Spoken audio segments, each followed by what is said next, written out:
So, ayun siya mga katropaps, no? Meron tayong na-discovery para sa NCAP to, no? Yung, paano i-check yung violation. So, dito. So, naglunsad kasi ang MMDA ng, para ma-check mo yung, plaka mo. Kung meron ka bang violation. So, itatype mo lang yung, may huli ka. Tapos, yan, i-click mo to.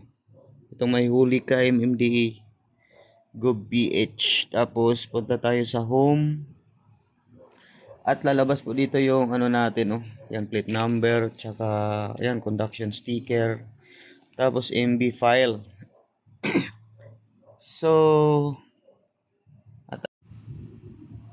ayan na nga mga katropaps, no. Ayan, tinype ko na yung plaka ko dito. Plaka ko is 7590.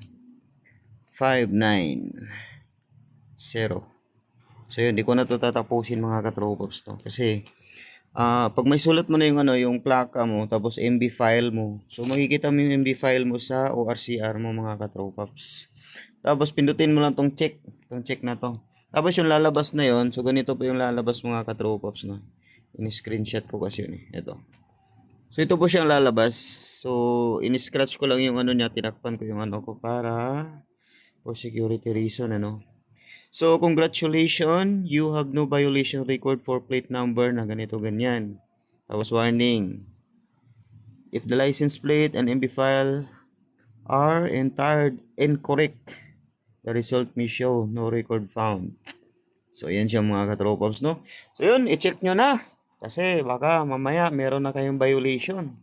Then, pagdating naman dito mga katropaps, is meron silang mga, ayan, nakalagay na dito.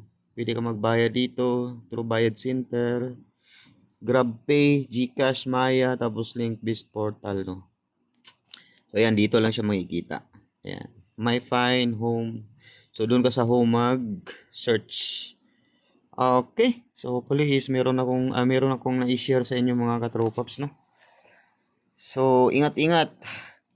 So, wag masyadong pasaway para hindi mahuli sa NCAP.